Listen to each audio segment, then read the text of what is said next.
remember? Yes, I did. Israel is, well, firstly, they are trying to wipe out the tunnel networks that Hamas have built with the assistance of the United Nations, who've allowed them to divert funds and building materials. Okay, to build. Right, and your source for that? They are there. That's what the Israelis... No, your source for the allegation against the United Nations? No, everyone knows that there are tunnels come on, mate. Gaza. Your source for the United Nations collusion in that? Well, my opinion... No, your source. My source? Yes. I have to challenge you because the caller here said that if Al Jazeera is a source, I have to challenge people. So I can't accept Neil in Stanmore as a source on something, can I? Okay, I have various websites, not websites, I have news information sites that are showing me that the entrances to tunnels... No, specifically the United Nations collusion. Where can I look for that? Where can you look for that? In this clip, a caller makes a bold claim, accusing the UN of secretly helping Hamas. But James O'Brien only asks one calm question. What's your source? And that's all it takes for the entire conspiracy to crumble live on air. Before we start, comment where you're watching from. And don't forget to like and subscribe. Now, let's roll the clip. In Istanbul. Neil, what would you like to say? Morning, James. How many rockets have been fired into Israel from Gaza? I don't know. Okay, that's 11,500. How many civilians have died? They haven't died because over the last 16 years, while Hamas have been firing rockets into Israel and carrying out suicide bombings and attacks on civilians... Listen, it's a simple... I'm just looking for a number. They've developed... I'm just looking for the number, Neil. Very few is the answer because they've developed is it not none? systems. No, there have been, of course, there have been injuries, of course, there have been deaths. By missile? I know there was a suicide attack at a bus stop, but single figures? It probably is single figures. And how many people have died in Gaza in the last 2 months? How many bomb shelters are there? No, how many bomb shelters are there? How many bomb shelters are there in Gaza? Mate, there aren't any houses. They've built thousands. There aren't any houses in Gaza. How can you have a bomb shelter if you haven't got a house to put it under? Because they have hundreds of miles of tunnels that have been built by Hamas. What is the reason for your call? Because what we've established so far is that there are between 10 and 20,000 deaths on one side and single figures deaths on the other. So where do we go from here? Where do we go from here? So where we go... You rang me, remember? Yes, I did. Israel is... Well, firstly, they are trying to wipe out the tunnel networks that Hamas have built with the assistance of the United Nations, who've allowed them to divert funds and building materials. Okay, to build... Right, and your source for that? They are there. That's what the Israelis... No, your source for the allegation against the United Nations? No, everyone knows that there are tunnels... come on, mate. Gaza. Your source for the United Nations collusion in that?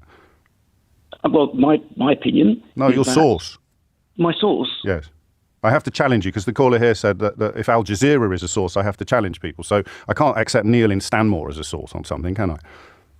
Okay, I have various websites, not websites, I have news information sites that are showing me that the entrances to tunnels... No, specifically the United Nations collusion. Where can I look for that?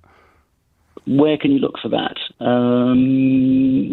going to be a bit difficult for me to... Well, then don't say it on the radio, Neil, please. It's my opinion. No, you have to say it's your opinion. You stated it as a fact. It's your opinion based on absolutely no evidence whatsoever. Okay, all right, so let's look at the United Nations. Before we move on, can we just agree that you said that with no evidence or basis in truth for it at all? It is stuff that I've seen, but I can't necessarily provide the... So there is evidence, but it goes to a different school? Yes. Okay, mate, you crack on. Okay, so we have the United Nations who had this vote. Okay, so first of all, we have a situation in Syria a few years ago. No, you're doing it again. Let's just focus on... No, I won't hang on, Neil, because we've already established that you're a bad faith caller, so you're lucky that you're still on. Let's focus on exactly what happened on Friday. Let's not talk about what happened somewhere else several years ago. But it's relevant. No, it's not. I want to know what happened on Friday. Right, you said that Britain abstained and America vetoed. Mm-hmm. Russia vetoed in Syria, where there were hundreds of thousands. And the international uproar was enormous. Was it? Yes, it was. Sources: BBC, ITV, Sky, LBC. You crack on. Well, I think that's limited. But the score is Gutierrez has only ever done this once. He hasn't done it on any other conflict that's taken place in trying to stop a war that's taking place. Because he's never felt that the need for a ceasefire was so obvious and acute. 500,000 people in Syria wasn't. Yes, well, if we were to add up people being killed on both sides, like we did at the beginning of your call, the definition of war would apply because they were killing each other on an enormous scale. So again, that doesn't work. Okay, here's a question: why did Switzerland vote for a ceasefire? Don't know. The most famously neutral country in history. I have no idea why they chose to vote. Why did Japan? Don't know.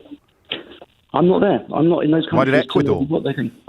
Ecuador, because they are particularly holed up with most of the groups that are very anti-Israel. Source?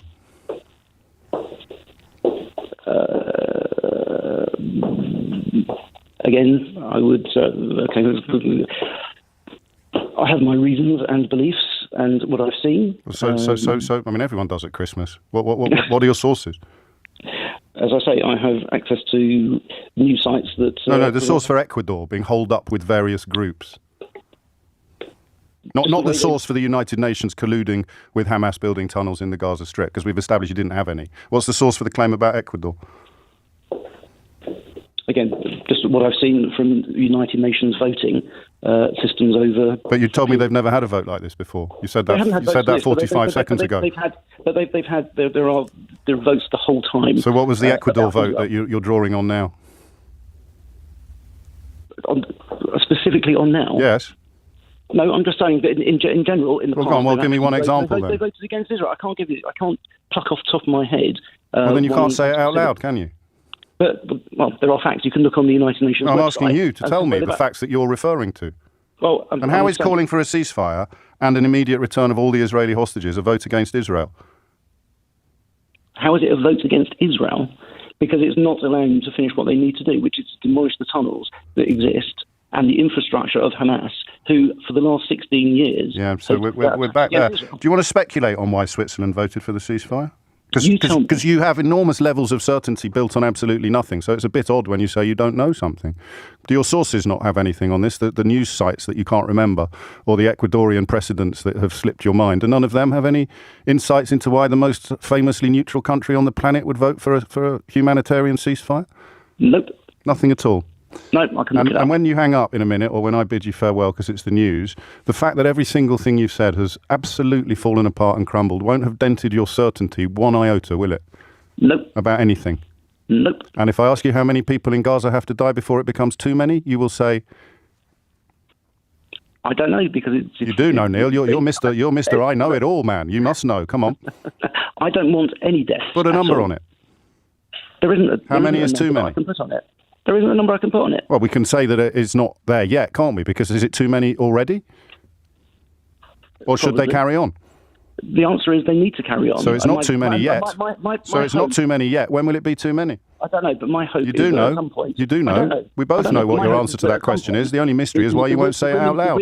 My hope is that the women of Hamas at some point turn around and say, we've had enough.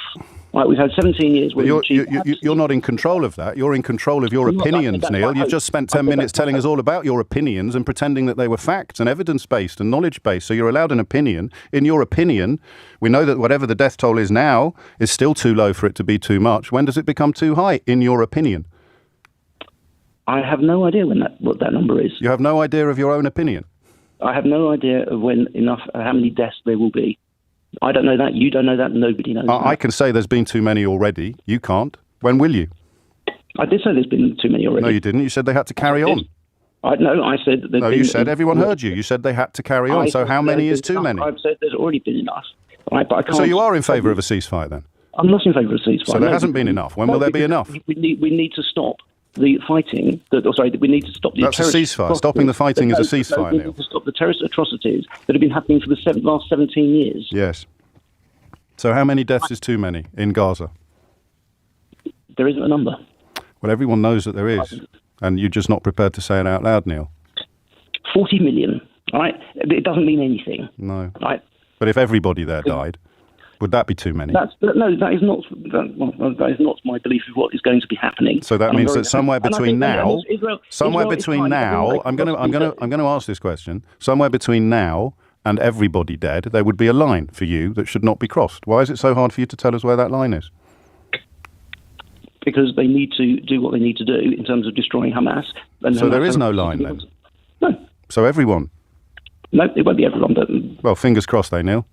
Yep, very much so. So, let's unpack what just happened. Neil made a huge claim, saying the UN helped Hamas build tunnels. But when James asked a simple question, what's your source? The entire story collapsed. No evidence, No facts, just everyone knows. That's how misinformation survives, until it meets a little truth. And when pressed further, Neil couldn't even say how many deaths in Gaza would be too many. That silence said it all. This is what happens when blind loyalty replaces basic humanity. You stop thinking and start justifying anything, no matter the cost. What do you think? Did James handle this perfectly? Drop your thoughts below, and don't forget to like and subscribe for more breakdowns like this.